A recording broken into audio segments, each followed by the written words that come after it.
Hi hello नमस्ते, मी Sthiti. Welcome back to my channel. तर तुमची सगळ्यांची दिवाळीची साफसफाई चालू झाली असेल किंवा मग करणार असाल तर मी काल किचन क्लीन करायला काढला होता. भांडी वॉश करायला ना मावशी येणार होती, पण त्या ऐन वेळी कॅन्सल झाल्या. सो आम्ही घरच्या घरीच केलं. 2 मुलांसोबत हे सगळं क्लीन करणं ना खूप डिफिकल्ट आहे. बट समहाऊ आम्ही कसं तरी मॅनेज केलं आणि आवरलं सगळं. सो भांडी वॉश करून झालेली आहेत. फक्त किचनमधली, आतमधली स्टोर रूममधली सगळी भांडी घासायची राहिलेली आहेत. पण मेन किचन होतं. सो ही सगळी भांडी घासून झाली आहे. ही सगळी भांडी झाली आहेत आणि सकाळीच मम्मींनी आणि मी ही सगळी भांडी सेट करून ठेवली. तर इकडे मी सगळ्यात पहिलं चहा करायला ठेवला आणि दूध तापायला ठेवलं, कारण की आम्हाला कामाला लागायचं होतं लगेचच. पूर्ण किचनमधली भांडी आम्ही क्लीन केली होती आणि आत्ता दुसऱ्या दिवशी सकाळपासून मी ब्लॉग स्टार्ट केला आहे, कारण की एवढी सगळी भांडी घासायची होती, एवढं सगळं काम आवरायचं होतं. त्यात लाडू होता, त्यामुळे मग ब्लॉग बनवणं तर पॉसिबलच नव्हतं.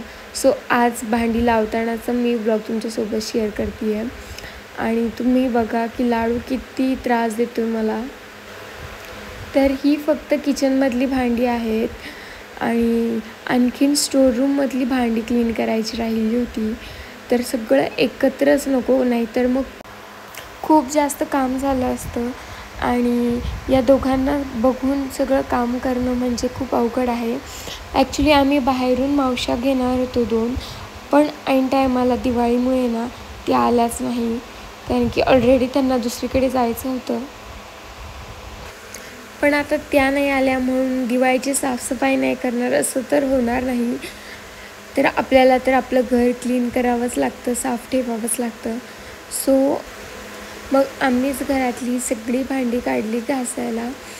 आणि तुम्ही बघा इथे लाडू मला किती त्रास देतोय. तो खाली थांबायलाच तयार नव्हता अजिबात. आणि एवढी सगळी भांडी मला लावायची होती ट्रॉलीमध्ये. मग मी लाडूला घेऊनच बरेचसे डबे लावले आणि त्यानंतर सुद्धा तो खाली थांबायला तयार नव्हता. आणि हे असं झालं ना की मग खूप चिडचिड होते, कारण की काम पण होत नाही आणि त्यात एवढं सगळा पसारा बघून आहे ना एक वेगळंच दडपण येतं की हे सगळं कधी आवरेल आणि कधी घर एकदाचं साफ होईल. पण लाडू काय ऐकायला तयारच नव्हता.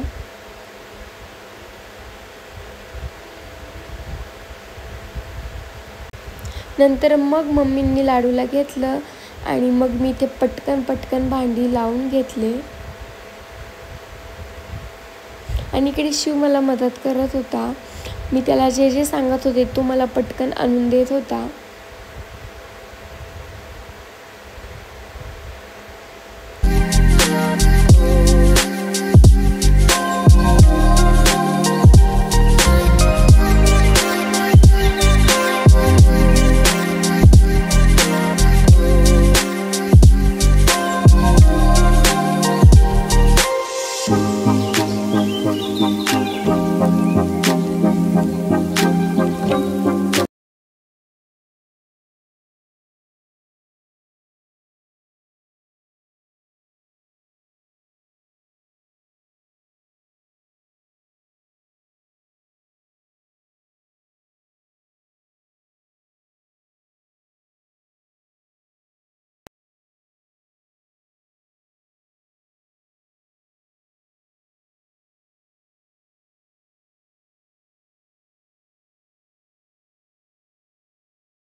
किचनमधल्या सगळ्या ट्रॉल्यांमध्ये भांडी लावली.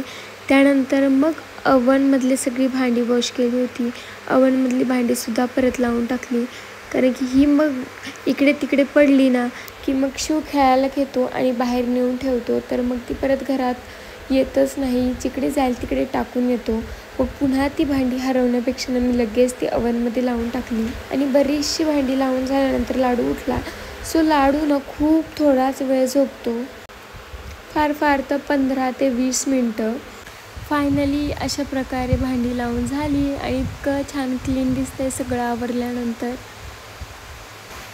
सगळ्यात खालच्या ट्रॉलीमध्ये मी टोप लावलेले आहेत. त्याच्यानंतर वरती जितकी मिक्सरची भांडी आहेत ना तेवढी सगळी लावलेली आहेत. इथे हे डबे आणि आणखीन जे काही स्टीलचे डबे होते ना ते इकडे लावलेले आहेत. त्यासोबत इथे मसाल्याचा डबासुद्धा ठेवलेला आहे. आणि हे सगळं फर्निचर पुसून यावरती न्यूजपेपर टाकलेला आहे, कारण की वरती खूप धूळ उडते. आणि हे असे जे काही डबे होते ना ते सगळे इथे या ड्रॉवरमध्ये ठेवलेले आहेत. आणि चिमणी क्लीन करून घेतली. हे सगळं फर्निचर पुसून वगैरे घेतलं. आणि जितकं मोठं घर ना तितकी जास्त मेहनत लागते. आणि इथे सगळे स्टीलचे जर्मलचे जे काही डबे आहेत मोठे ते ठेवलेले आहेत. त्यानंतर इथे प्लेट्स, इथे तांबे असं सगळं काही सेट केलेलं आहे. आणि ही सगळी मोठी ताटं जेवणाची आणि आतली ताटं ती खणांची आहे. ती शक्यतो मी जेव्हा पुरणपोळीचा स्वयंपाक असतो तेव्हा काढते. त्यात सगळं देता येतं एकत्रच. सो अशा प्रकारे सगळी भांडी ही मस्त व्यवस्थित लावून घेतली.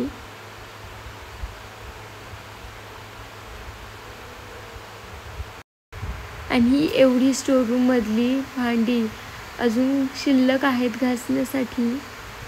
सो आता हे आम्ही उद्या घेणार आहोत, कारण की एकाच दिवशी सगळं काही नको, नाहीतर खूप जास्त गोंधळ होईल. खूप म्हणजे खूप भांडी आहेत. लिटरली आम्ही भांड्यांचं दुकान लावू शकतो इतकी भांडी आहेत. तर तुमची दिवाळीची साफसफाई झाली की नाही हे मला कमेंटमध्ये नक्की सांगा. आणि मी दिवाळीसाठी घरच्या घरी फेशियल कसं करायचं ह्याचा एक व्हिडिओ बनवलेला आहे, नक्की जाऊन पहा. बाहेर जाऊन वेळ नाही मिळाला तर घरच्या घरी फेशियल करा आणि स्वतःची सुद्धा काळजी घ्या. आणि लाडूची झोप झाल्यानंतर ना मग तो खूप छान खेळत होता, पण त्याची झोप नाही झाली ना की मग तो खूप चिडचिड करतो.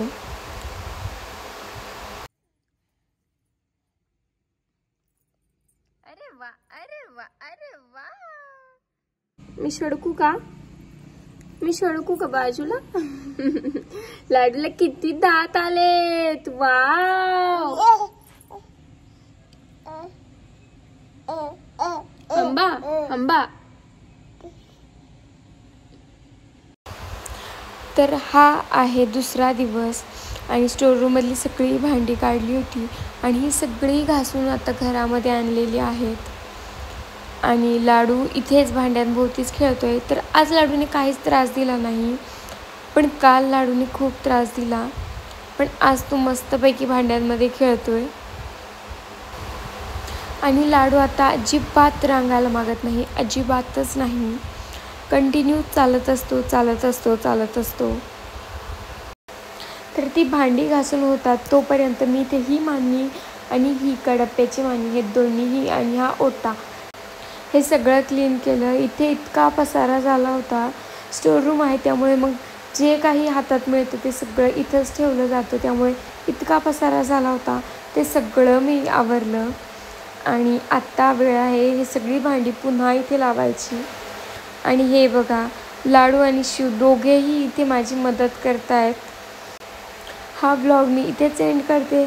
भेटूयात माझ्या पुढच्या व्लॉगमध्ये. तोपर्यंत टेक केअर. Bye bye.